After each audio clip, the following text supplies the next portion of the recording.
Okay, here we are at Hybrid Racing. Just giving a hand today on a couple of bikes that are in the shop.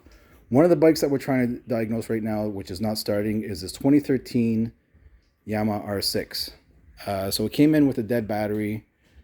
The gentleman said he was just riding, going down a hill, and all of a sudden the bike shut off, wouldn't start, couldn't get it going. So he said he checked a couple of things, but we rechecked everything. So let's start with, the basics. So right here, you have your ignition solenoid, and this is a dummy fuse. Here's your main fuse, and we already looked at it, and it is fine. We checked, I believe it's one of these fuses here for the immobilizer, and that's not the issue at all.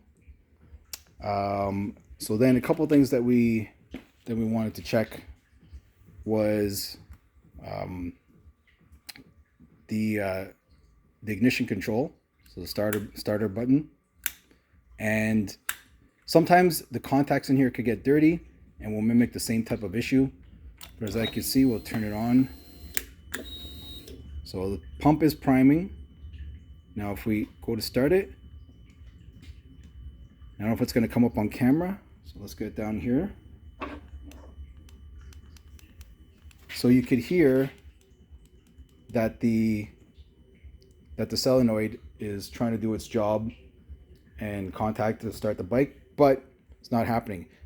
So one of the things you could do as well, just to bypass the ignition switch, is, and we're not going to do it right now, but you could jump these two bolts, which mimics a connection, and theoretically, if everything's working fine and it's the ignition switch, your bike will start just by jumping these two. Now you're going to see some sparks if you do that. Don't be alarmed, it's fine. Because it puts direct power to the starter motor. Exactly. So isolate the issue. Yeah.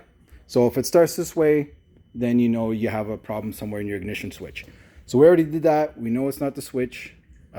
We already took it apart. We looked inside. The contacts were good. It was all clean. Sometimes things get dirty in there, and that's the source of your problem. But in this case, it wasn't.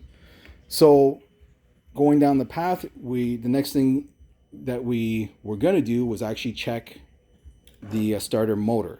However, it's a real pain to get to on this bike. So the other thing that we did is, judging by what the guy told us and the symptoms, I speculated, and so did Hybrid. Hybrid speculated as well, that there was a problem in the motor. So, how do we check that? You have We're gonna turn the crankshaft right here on the side. Okay. And see if our engine turns over. And I'm putting a lot of force on this, and it does not turn over. What does that tell us? It tells us that the motor is seized. Yeah, and the other thing that we tried doing is we tried manually spinning the wheel. If you want to try that right now. We're gonna put the bike in gear. So you put the bike in gear. Okay. Now I'll go on the other side just to try to hold the bike to make sure it doesn't slip. Putting a lot of force here, does not even want to try to turn the motor at all. So at the end of the day, if you have these type of symptoms and you follow the steps that we just showed you, before you start digging into the starter motor, it's possible. Check the engine, depends on how the bike was maintained. This bike, don't know the history, it had 3 owners, but more than likely this bike has been abused over its lifetime, and either that or the owner is not forthcoming with what actually happened. But either way, what we tested shows that this motor is pretty much done.